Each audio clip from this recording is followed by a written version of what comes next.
Барлықтарыңызға сәлем достар. Бүгін сіздермен күріш пен жұмыртқаның қосындысынан ерекше котлет дайындауды үйретемін. Бұл рецепті үйіңізде ет жоқ кезде осылай жылдам ғана дайындай салуға болады. Бұл котлетті қалай жасаймыз, яғни видеоның соңына дейін қарап, сізде үйреніп алыңыз. Ең алдымен қазанымызға жуылған күрішімізді саламыз. Менде мұнда 200 грамм күріш. Татымына қарай тұз саламыз, кішкене қант салсаңыздар да болады. Және үстіне 200 грамм су құямыз, және 200 грамм сүт құямыз. Күріштің суы толықтай күріштен 1-2 сантиметрге жоғары тұру қажет, сонда біздің күрішіміз жұмсақ, әдемі болып пісетін болады. Енді қазанның қақпағын жауып 20 минуттай пісіреміз. Мінекей біздің күрішіміз пісті. Суы толықтай тартылып, жұмсақ болып піскеннен кейін барып аласыздар. Бөлек бір ыдысқа салып, толықтай суытасыз. Және суығаннан кейін барып қана 3 жұмыртқамызды саламыз осылай. Және енді оны блендермен осылай өте майда етіп ұсақтаймыз.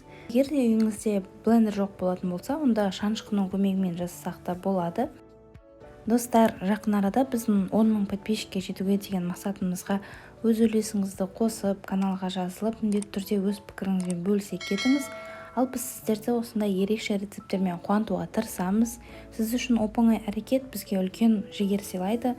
Сол үшін де сіздерден каналға жазылып, қолдап қоюларыңызды сұраймын. Мұнда біз күріш пен жұмыртқаны езіп болдық. Енді қасымызға ыдысқа су құйып, алдымен қолымызды суға батырып аламыз. Яғни біз котлет жасаған уақытта сонда котлетіміз қолға жабыспайтын болады. Және кішкене бөлігін алып, осылай видеодағыдай котлетімізді формаға келтіреміз. Қатты үлкен емес, кішкене де емес, орташа көлемде осылай шағын ғана етіп жасасаңыздар, сонда піскен уақытта да өте дәмді болып шығады.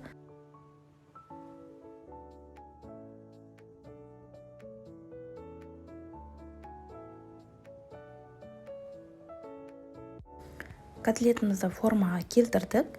Енді қуыру үшін осылай мен нан ұнтақтарына батырып аламын. Нан ұнтақтары болмаған жағдайда ұнға аунатып жасасақ та болады. Мінекей осылай батырып аласыздар. Оп-оңай, еш қиындығы жоқ. Егер сіз осы рецептпен жасап жатсаңыз, міндетті түрде менімен комментарийда бөлісе кетіңіз, сізде қалай шықты, дәмі қалай болды дегендей. Енді тек котлеттерді қуыру қалды. Осылай қызып тұрған майға бірнешеуін салып, екі жағын бірдей қызартып қуырып аламыз.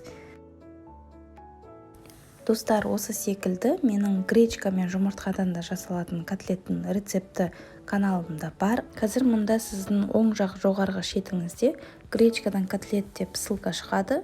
Сол ссылканы басып, ол рецепті де көруіңізге болады. Және мен бұл рецепті қаймақпен ұсындым дастарханға. Ол рецепт бойынша онда котлетті жеуге арналған арнайы соус әзірлегенмін. Сол соусты осы рецептке де қолдансаңыздар болады. Дәмі өте керемет болады. Үйіңізде ет болмаған жағдайда міндетті түрде осы рецепті байқап көріңіз. Сіздерге міндетті түрде ұнайтынына сенімдімін. Видеоның соңына дейін қарағандарыңызға рахмет. Келесі жаңа рецептерге дейін сау болыңыздар.